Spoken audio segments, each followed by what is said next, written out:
French കൾച്ചറിൻ്റെ ഒരു influence ഇപ്പോഴത്തെ മാഹിയിൽ അത് ഇപ്പോഴും അവിടെ എല്ലാം പോയി കേട്ടോ. പക്ഷെ ആ കാലത്തുണ്ടായിരുന്നു.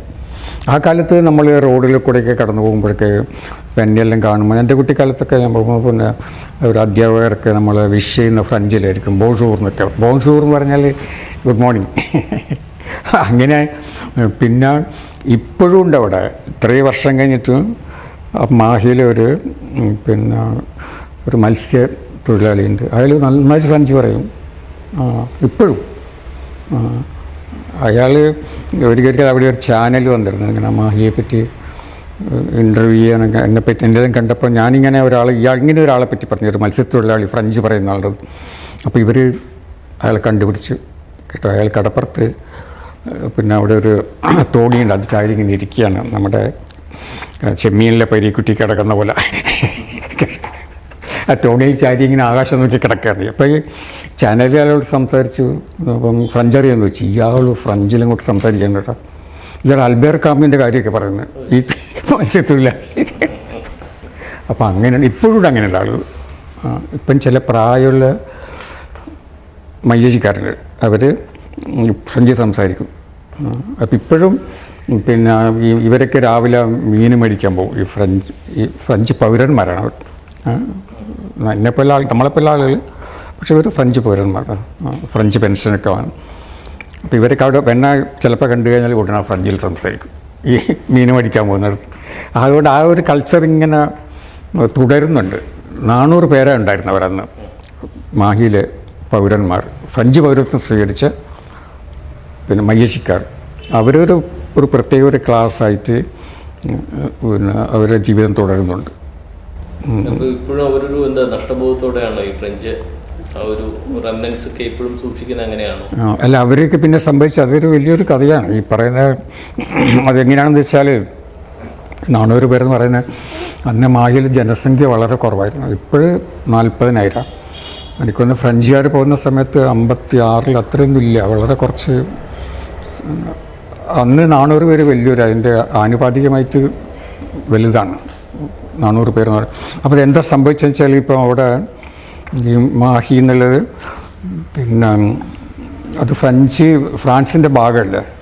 അപ്പോൾ അവിടെയുള്ള എല്ലാവരും ഫ്രഞ്ച് പൗരന്മാരാണ്. ഞാനടക്കം, എൻ്റെ അച്ഛൻ, എൻ്റെ കുടുംബം, ഞങ്ങളെല്ലാം ഫ്രഞ്ചുകാരായിരുന്നു കേട്ടോ.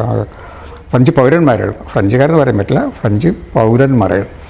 അപ്പോൾ സ്വാതന്ത്ര്യ സമരം കഴിഞ്ഞ് മാഹി പിന്നെ അവർ മാഹിയിൽ നിന്ന് പോകാൻ തീരുമാനിച്ചപ്പോൾ ഈ ഫ്രഞ്ച് സർക്കാർ മാഹിക്കാർക്ക് ഒരു ചോയ്സ് കൊടുത്തു. നിങ്ങളുടെ ഇപ്പോഴത്തെ ഫ്രഞ്ച് പൗരത്വം തുടരുന്നോ അല്ലയോ, യെസ് ഓർ നോ എന്ന് പറഞ്ഞാൽ, വേറെ ഒന്നും പറഞ്ഞില്ല. യെസ് എന്ന് പറഞ്ഞാൽ തുടരും, നോ എന്ന് പറഞ്ഞാൽ. അപ്പം അങ്ങനെ ഭൂരിഭാഗം ആളുകളും യെസ് എന്ന് പറഞ്ഞില്ല. എന്തുകൊണ്ടാണെന്ന് വെച്ചാൽ ദേശീയ പ്രസ്ഥാനം ഒക്കെ കഴിഞ്ഞു, ഇന്ത്യക്ക് സ്വാതന്ത്ര്യം കിട്ടി, ഗാന്ധിജി പിന്നെ മരിച്ചു, അങ്ങനെ ആ ദേശീയ പ്രസ്ഥാനത്തിൻ്റെ അലകൾ ഉള്ളൊരു സ്ഥലമായിരുന്നു. അപ്പോൾ എൻ്റെ അച്ഛനൊക്കെ അങ്ങനെ കോൺഗ്രസ് അനുഭാവിയായിരുന്നു. അപ്പോൾ നമുക്കൊന്നും അങ്ങനെ ചിന്തിക്കാൻ പറ്റില്ല ഈ ഫ്രഞ്ച് പൗരത്വം തുടരുക എന്നുള്ളത്. അപ്പോൾ ഭൂരിഭാഗം ആളുകളും പിന്നെ അങ്ങനെ ഈ ചോയ്സ് ഉപയോഗിച്ചില്ല. അപ്പോൾ അതിനവർ ഒരു സമയം നൽകിയിരുന്നു. ആ ദിവസം എനിക്ക് ഓർമ്മയില്ല, അത് മിഡ് നൈറ്റ്, അർദ്ധരാത്രിയാണ്, 12 മണി. അതിനുള്ളിൽ നമ്മൾ തീരുമാനം രേഖപ്പെടുത്തണം. അപ്പം അങ്ങനെ ഭൂരിഭാഗം ആളുകളും പിന്നെ പൗരത്വം വേണ്ടെന്ന് വെച്ചു. അങ്ങനെയാണ് ഈ 12 മണി ഈ പള്ളിയിൽ വലിയൊരു ക്ലോക്കുണ്ട്. പണ്ടെങ്ങാനും ഫ്രഞ്ചുകാർ കൊണ്ടുവന്ന 100-200 വർഷം പഴക്കമുള്ള വലിയൊരു ക്ലോക്കുണ്ട്. അതിൽ 12 മണി അടിക്കുമ്പോഴേക്ക് ഞാനും എൻ്റെ അച്ഛനും അമ്മയും സഹോദരന്മാരും എല്ലാവരും ഇന്ത്യക്കാരായി കേട്ടോ. അങ്ങനെ ഇന്ത്യക്കാരാകാത്ത ഈ 400ഓളം ആളുകൾ പിന്നീട് അവരുടെ നല്ല കാലം വരാൻ പോകുന്നത് അത് മറ്റൊരു കഥയാണ് കേട്ടോ. അവർ ഫ്രഞ്ച് പൗരൻ എന്ന് പറഞ്ഞാൽ അവർ യഥാർത്ഥ ഫ്രഞ്ചുകാരാണ്. അവർ ഫ്രഞ്ച് പൗരൻ. അതായത് ഒരു ഫ്രാൻസ് ഒരാൾക്ക്, ഒരു വെള്ളക്കാരന് കിട്ടുന്ന എല്ലാ ആനുകൂല്യങ്ങളും ഇവർക്കുണ്ട്, അവകാശങ്ങളുണ്ട് കേട്ടോ. പിന്നെ അവരുടെ നാട് ഫ്രാൻസാണ്. അപ്പോൾ അവർക്ക് മയ്യജയിൽ നിൽക്കണമെങ്കിൽ പാസ്പോർട്ട് വേണം, ഫ്രഞ്ച് പാസ്പോർട്ട്. അതാണ് അതിൻ്റെ ഏറ്റവും വലിയൊരു ദുരന്തം എന്ന് പറയുന്നത്. ജനിച്ച് വളർന്നൊരു സ്ഥലത്ത് മറ്റൊരു രാജ്യത്തിൻ്റെ പാസ്പോർട്ടുമായിട്ട് ജീവിക്കുക എന്നുള്ളതല്ല. അവരുടെ ഒരു അതൊരു വലിയൊരു കഥയാണ്. അവരെക്കുറിച്ച് സത്യം പറഞ്ഞാൽ ഒരു നോവലിന് സ്കോപ്പുണ്ട്. അത് ഈ പറഞ്ഞ ഈ 400 പേര് അല്ലെ എന്താ, ഇവരിൽ പലരും പിന്നെ ഈ വിദ്യാഭ്യാസമുള്ളവരുണ്ടല്ലോ, അവർ അങ്ങോട്ടേക്ക് പോയി, ഫ്രാൻസിലേക്ക് പോയി. എന്നിട്ട് അവിടെ അവർക്ക് എന്തെങ്കിലും ചെറിയൊരു ജോലിയൊക്കെ, പോസ്റ്റ് ഓഫീസിൽ ക്ലർക്കാകുക അങ്ങനെയൊക്കെ ഉണ്ട്. പോലീസുകാർ, ഞാൻ ആ പാരീസിൽ പോയപ്പോൾ അവിടെ ഒരു പോലീസുകാരനെ കേട്ടോ, നമ്മുടെ നാട്ടുകാർ തൊപ്പിയൊക്കെ സഞ്ചി തൊപ്പിയൊക്കെ വെച്ചിട്ട് പോലീസുകാർ. അപ്പം അങ്ങനെ പല ജോലി അവർ ചേർന്നു. വിദ്യാഭ്യാസമുള്ളവർക്ക്, പിന്നെ വിദ്യാഭ്യാസം ഇല്ലാത്തവർ, വിദ്യാഭ്യാസം കുറഞ്ഞവരെ പട്ടാളത്തിൽ ചേർത്തവർ കേട്ടോ. അങ്ങനെ ഇവരെല്ലാം പല ഭാഗത്തേക്ക് ചിതറിപ്പോയി. പിന്നെ ഒട്ടും വിദ്യാഭ്യാസം ഇല്ലാത്തവർക്ക് മാഹിയിൽ തന്നെ കുടുങ്ങിക്കിടക്കുകയായിരുന്നു അവർ. പിന്നെ അവരും ക്രമേണ പോകാൻ തുടങ്ങി. എന്തെങ്കിലും അവരുടെ നാട് അതാണല്ലോ.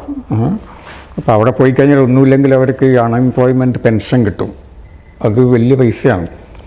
അവിടെ പിന്നെ അവരുടെ അക്കാലത്തെല്ലാം അന്ന് യൂറോ അല്ല, അന്ന് ഫ്രഞ്ച് ഫ്രാങ്കാണ്. ഒരു ഫ്രഞ്ച് ഫ്രാങ്കിന് 6 ഉറുപ്പ്യാണ്. അപ്പം നമ്മൾ അവിടെ നിന്ന് കിട്ടുന്ന പിന്നെ അത് ഉറുപ്പ്യയിലേക്ക് കൺവേർട്ട് ചെയ്ത് കഴിഞ്ഞാൽ വലിയ പൈസയാണ്. അങ്ങനെ അവർ ഇപ്പം ഈ പൗരത്വം സ്വീകരിച്ചവർ ഒക്കെ നന്നായി സമ്പന്നരായി. അത് വേറെ തന്നെ ഒരു കഥയാണ്. അവരെക്കുറിച്ച് ശരിക്കും ഞാൻ പറഞ്ഞ പോലെ ഒരു നോവൽ എഴുതേണ്ടതാണ്. പക്ഷേ എനിക്കിനി അതിനുള്ള എനർജി ഇല്ല. കാരണം ഇവർ 400 പേര് പല ഭാഗത്തേക്ക് ചിതറിപ്പോയി, ഈ ഫ്രഞ്ച് കോളനികളിലേക്ക്. അൾജീരിയ, അൽബേർ കാമ്യൂൻ്റെ നാടല്ല അൾജീരിയ, മൊറോക്കോ, സെനഗാൽ, ഇങ്ങനെയുള്ള പല സ്ഥലത്ത്, റെയൂനിയൻ ഐലൻഡ്, പിന്നെ വേറെ ഒരു ഐലൻഡ്, പിന്നെ അവിടെയൊക്കെ ഇവരിങ്ങനെ ചിതറിപ്പോയിട്ട് അവരൊക്കെ ഇങ്ങനെയും ജീവിച്ച് കുറേ പേരൊക്കെ മരിച്ചുപോയി. ഒരുപാട് ഇതുണ്ടാവും, അവർക്ക് സ്ട്രഗിളുണ്ട് ഒരുപാട്. പിന്നെ അവരുടെ ജീവിതം അത് വാസ്തവത്തിൽ അത് ഡോക്യുമെൻ്റ് ചെയ്യേണ്ടതാണ്. അത് വന്നിട്ടില്ല. ഞാൻ ചെയ്തിരിക്കുന്നത് മയ്യഴിപ്പ് തരങ്ങളിൽ മയ്യയിലെ കഥയാണല്ലോ. അവിടുത്തെ ജനങ്ങൾ, അവരുടെ ആചാരങ്ങൾ, വിശ്വാസങ്ങൾ, സ്വാതന്ത്ര്യ സമരം. പക്ഷേ ഇങ്ങനെ ഇത്രയും ഫ്രഞ്ച് പൗരത്വം എടുത്തിട്ട് ഇങ്ങനെ ചിതറിപ്പോയ ആളുകൾ, അവർക്ക് എന്ത് സംഭവിച്ചു എന്നുള്ളത്, എവിടേക്കോ അവർ പിന്നെ ഒരാൾ പെൻഷൻ പറ്റിയിട്ട് ഒരാൾ മാഹിയിൽ വന്നിരുന്നു, ഫ്രഞ്ച് ആർമിയിൽ. ഇത് പറഞ്ഞ പോലെയുള്ള 400 പേരിൽ ഒരാൾ, അയാൾ കുറേ കഴിഞ്ഞ് പെൻഷൻ പറ്റി വന്നു മാഹിയിൽ. അപ്പോൾ അയാൾ വന്നിട്ട് അയാളവിടെ യുദ്ധത്തിലൊക്കെ പങ്കെടുത്തിട്ട് കീർത്തിമുദ്രകളൊക്കെ വാങ്ങിയിട്ടുണ്ട് കേട്ടോ. അതായത് അത്ഭുതകരമാണ്. അതായത് ഈ നമ്മുടെ മാഹിയിൽ നിന്ന് ഒരാൾ, ഒരു ഫ്രഞ്ച് മയ്യഴിക്കാരൻ, ഫ്രഞ്ച് പറഞ്ഞ ഒരു മയ്യഴിക്കാരൻ ഫ്രഞ്ച് ആർമിയിൽ ചേർന്ന് കഴിഞ്ഞാൽ അവരെന്താ ചെയ്യാന്ന് പറയുമ്പോൾ, ഈ ഫ്രഞ്ചുകാർ പോകാത്ത സ്ഥലങ്ങളുണ്ട്, ഫ്രഞ്ച് പട്ടാളക്കാർ പോകാൻ ഇഷ്ടപ്പെടാത്ത അപകടകരമായ സ്ഥലങ്ങളുണ്ട് കേട്ടോ.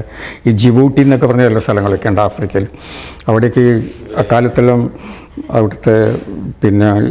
അവിടുത്തെ ഒരു ഇതുണ്ടല്ലോ, പിന്നെ സ്ഥിരമായിട്ടുള്ള ആൾക്കാർ, വളരെ പ്രിമീറ്റീവായിട്ട് നമ്മൾ ആദിവാസി എന്നൊക്കെ പറഞ്ഞ പോലത്തെ അവരൊക്കെ ഭയങ്കര, അവർ അമ്പും വില്ലൊക്കെ ഉപയോഗിക്കുന്ന ആളുകൾ, അതിൽ വിഷമൊക്കെ ആയിട്ടാണ്. അപ്പം ഇവരെയൊക്കെ അടിച്ചമർത്താൻ വേണ്ടിയിട്ട് ഫ്രഞ്ചുകാരവിടെ പട്ടാളക്കാരെ പറഞ്ഞേക്കും. അതിലേറെയും ഈ കോളനിയിൽ നിന്ന് വരുന്നവരാ മാഹിന്ന്. അപ്പം ഇവർ പാവങ്ങളോട് പോയിട്ട് ഒരാൾ എന്നോട് പറഞ്ഞത്, ജിബൂട്ടി എന്ന സ്ഥലത്ത് പോയിട്ട് കൊടും ചൂടാണ് തരാം അവിടെ. അയാൾ പറഞ്ഞ്, ഒരു പട്ടാളക്കാരൻ, റിട്ടയർഡ് വന്നിട്ടുള്ള പട്ടാളക്കാരാണ്, മാഹിക്കാരൻ. അയാൾ പറഞ്ഞ്, നിങ്ങൾ ചൂടെന്ന് പറഞ്ഞാൽ എനിക്ക് വർണ്ണിക്കാൻ പറ്റില്ല. നിങ്ങൾ ബിയർ കുടിച്ചിട്ട് കുപ്പി താഴെ ഇട്ടിട്ട് കുറച്ച് നേരം കഴിഞ്ഞ് തിരിഞ്ഞ് വരുമ്പോൾ കുപ്പി വളഞ്ഞിട്ടുണ്ടാവും, അത്രയും ചൂടാണ് കേട്ടോ. ഈ ചൂടാണ് ഈ പാവങ്ങളവിടെ ഈ പിന്നെ യുദ്ധം ചെയ്യുന്നത്, കലാപകാരികളെ അടിച്ചമർത്താൻ. അപ്പം അങ്ങനെ ഒരുപാട് കഥകളുണ്ട് കേട്ടോ. മയ്യഴിയുടെ കഥ അവസാനിച്ചിട്ടൊന്നുമില്ല.